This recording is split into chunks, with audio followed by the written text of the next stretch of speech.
Meals on Wheels Chicago presents Chicago on Tap, Thursday, April 27th at Theater on the Lake, 6 p.m. to 10 p.m. Join us for a night of beer and bites from over 20 of Chicago's top breweries and restaurants and help raise crucial funds to feed our neighbors in need. You'll get to try 60 plus of the local brews and sample delicious food, all while supporting a good cause. This is an event you won't want to miss. To get your tickets, go to mealsonwheelschicago.org, click on events, and look for Chicago on Tap. And if you'd like to save $15 on your ticket with a promo code, be sure to email us at info@themaltinghour.com and put Chicago on Tap in the subject, and we'll send you the promo code. Cheers and hope to see you there.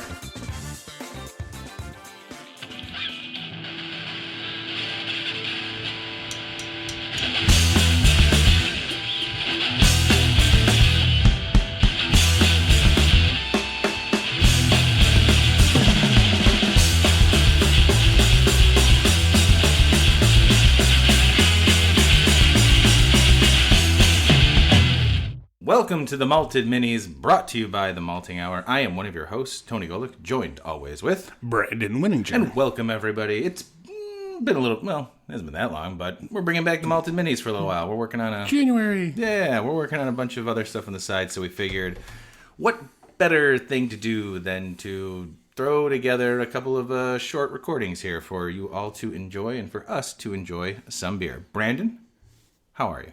Good, man. How are you? Pretty good, Good night. Looking forward to this. Kind of a short week because we're recording this the week of Easter. If you celebrate, some of you have the day off on Friday. Some of you maybe have a half day, or it's a floating holiday for another day. I'm choosing to go into work on Friday, so I have the following Monday off. Do you normally get it off?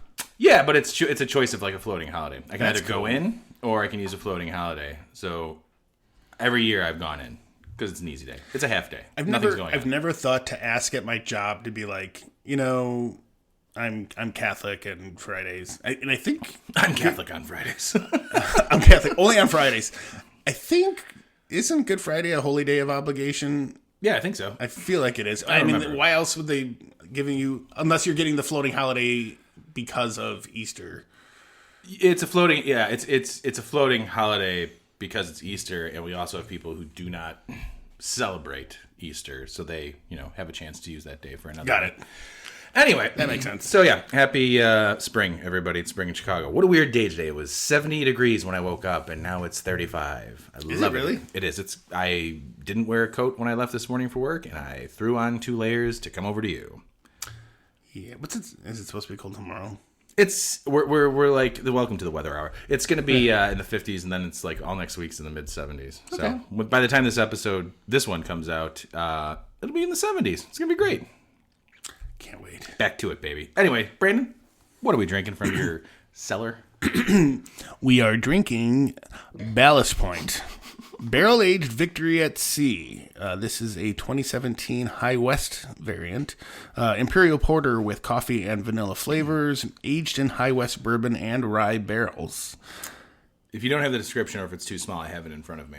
Excuse me. I have a government warning. Cool. Should we read that? All right, here's what it says on Untappd. We partnered with our friends at High West Distillery to create a barrel-aged version of Ballast Point Victory at Sea, our award-winning Imperial Porter with cold steep coffee and vanilla. From a blend of Ballast Point Victory at Sea, aged in High West's own bourbon and rye whiskey oak casks, new layers of complexity emerge with notes of soft caramel and smoky oak over a dark chocolate and roasty almond body.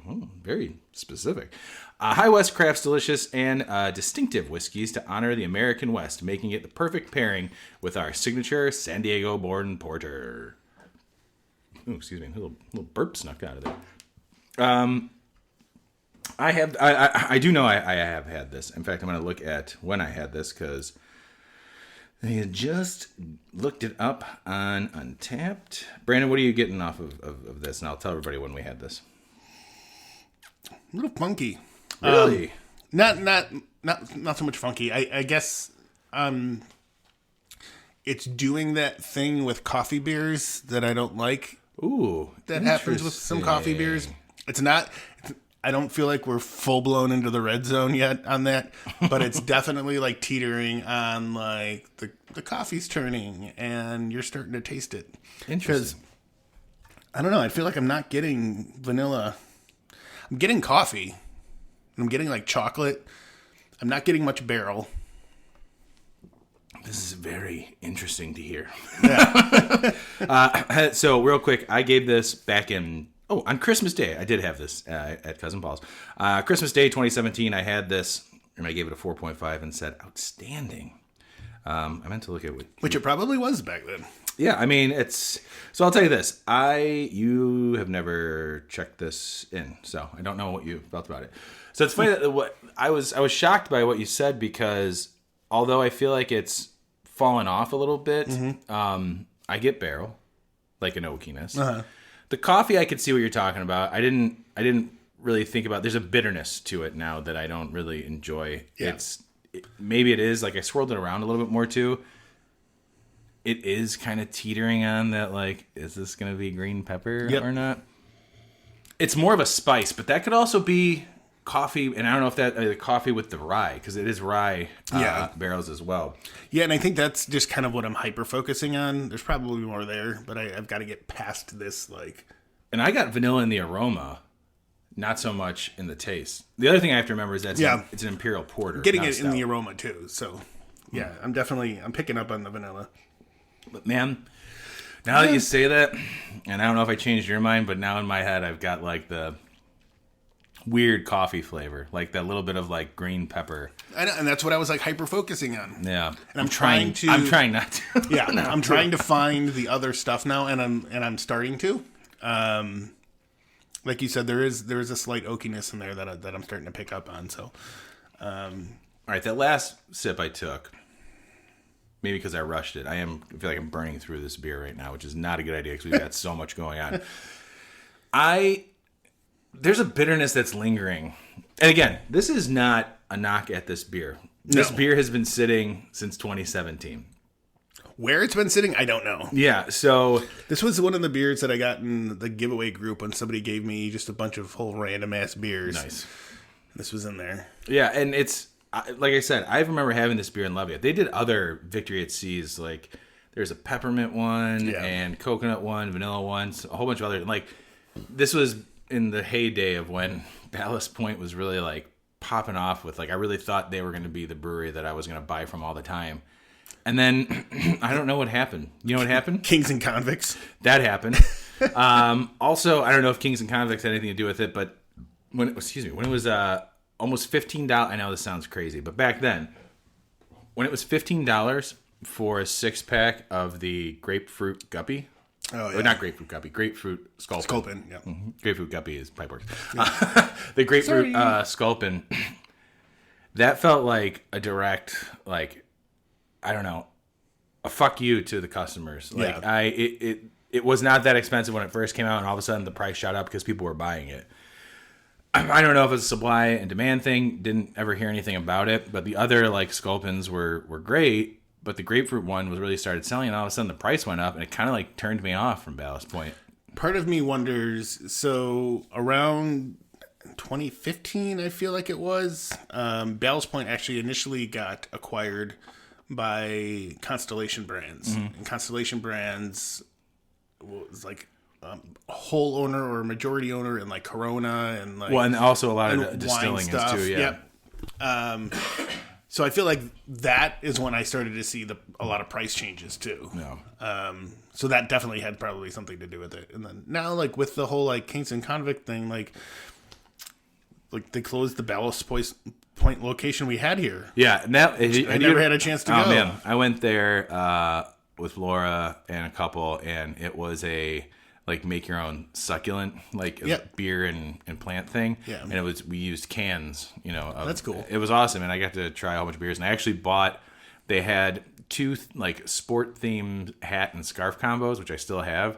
One was it said Ballast Point, and one was the color of the Bears, and the other one was the San Francisco 49ers, which is funny because they didn't do the San Diego Chargers. Huh. But still, California and Chicago based teams. Kind of wish I got the 49ers one too.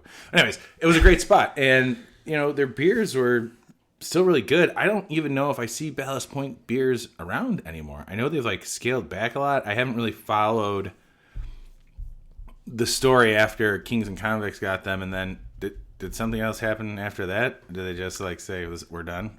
Yeah, I don't know. remember. I think they had a couple other locations maybe that they might have shut down. What sucks is that I feel like when I discovered this beer is when I also discovered like Lagunitas barrel aged stout, and it was kind of like a nice alternative to like waiting for like a Bourbon County or any other big stouts that were being released here in Chicago. It's like, oh, like Dragon's Milk, we've talked about before. Like Dragon's Milk is always really tasty. I like it. It's not a big thick stout, but it's a nice stout that has barrel character to it, that it's a good barrel aged beer. Like it's a solid type of beer. And now they do, you know, so many different versions. You know, they have like their reserve series that come out that really I think has helped make Dragon's Milk much more exciting, you know, with variants coming out. And all of them are really good. The only one I didn't like was, what was it? A rum barrel aged one. I didn't really care for it because I don't really like rum that much. Isn't there a new one that just came out? I don't know if you had sent it to me. I think so. Well, it's their triple mash one that they do. And the triple mash is really good. They also did a collaboration with Binny's. I haven't tried that, but they've done like s'mores and they've done peppers and double barrel.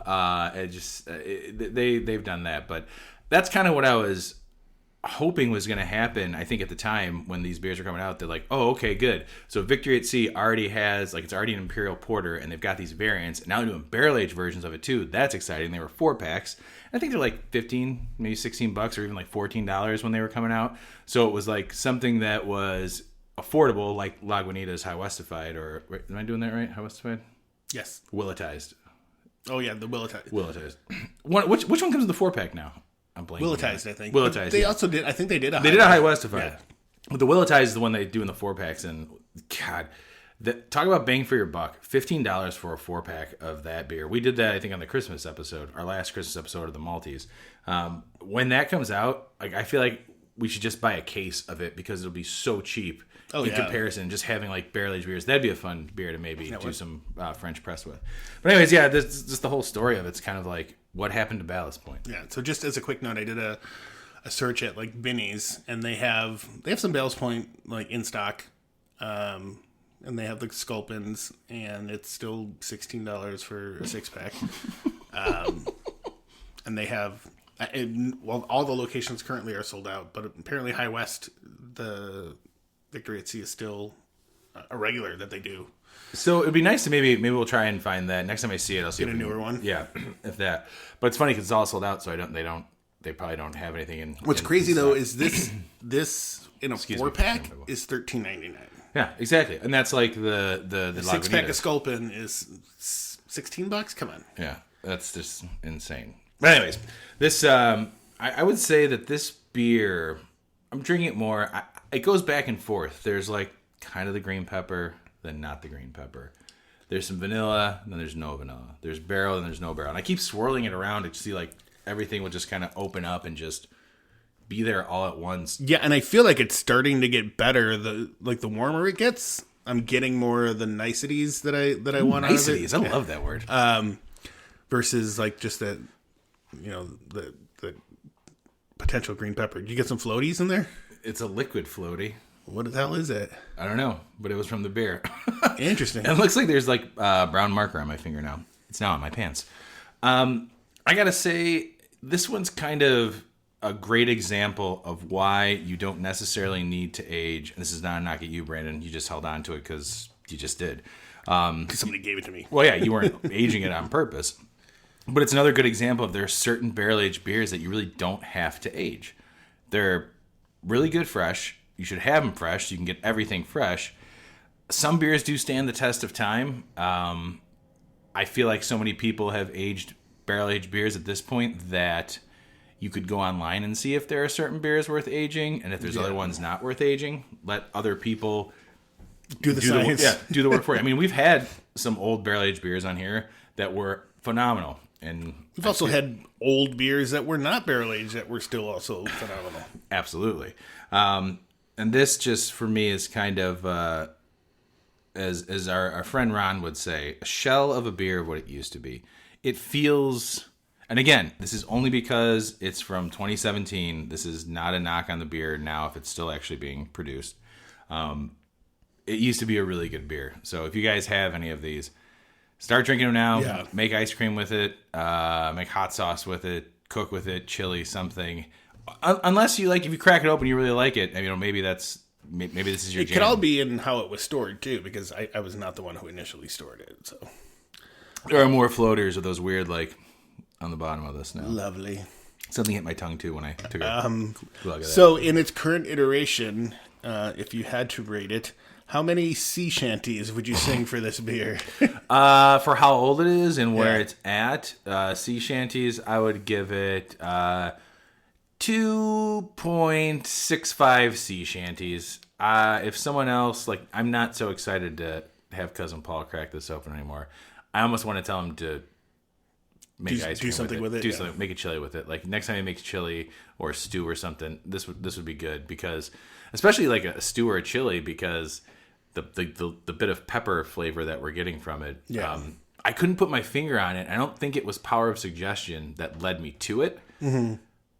But after you said it, my brain couldn't wrap around like what it was, and it is like there is that green peppery flavor. Pew! Yeah, and I wasn't trying to zero in it either. I was like, no, I'm going to search for other things, and the aroma was still great, but there is that like that coffee kind of turn. So if you guys have this, do something with it. Brandon, how many sea shanties would you give this? I'm right close there with you. I was about 2.5. Yeah. So it just goes to show, like, there are certain beers that you just don't need to age. Drink them fresh while you got them and enjoy them now. Agreed. The more you know. It's funny, because then I think about it, I'm like, man, what do I have that we should probably drink now? Like, I feel like the beer, but like you said, as far as the way this was stored, when I've seen that beer, I've always seen it, like, in refrigerated. I've always seen it refrigerated. Yeah. But then again, it's also when I've gone in there. But I feel like the beers that you have, you've also kind of, I don't know whether you planned it strategically or you lucked out on what you got, but like a lot of bourbon counties, like maybe your 12-ounce bourbon counties, those need to go. I don't know if I may have one or two. I'm pretty sure you still have a very old OG bourbon county, maybe 12 or 13, if I'm not mistaken. I think you still have one of those. But all the other ones and all the other beers, like there's some sours I know that you have that, like, things like that will just develop or just be as they are. We have had more hits than misses with what's in your cellar, also because of the way the way you've taken care of these beers. Adjuncted beers don't, like, it's rough. You don't know what you're going to get. After a year or two, like even Goose Island says on some of their, barrel-aged beers, 2 years max, you should do it. So, Brandon, we're coming up on 2 years for some of your beers. I think I got lucky, though. Just, the condo that I was in, I had, a sub basement almost that had storage room where I literally had a shelf of just beer in there. And then here it just stays super, that room's perfect. Like year round, it never gets over 70 in there, even on like the hottest days. What I'd like to do is go in there with you one day and let's build more shelves. I want everything on display, baby. Let's separate things. I never want your cellar to go away. I want your cellar to like shift. You know what I mean? Like, okay, so you've reached this point. You've got stuff from 2023. You really got to start clearing out the stuff that's from like 10 years ago, which I think maybe one beer is that far. You know what I'm saying? Like, it would be nice to like having a rotating cellar like that where there's certain beers. Again, drink stuff fresh, but also if you do your research and know that there are beers that age well, it's the way to do it.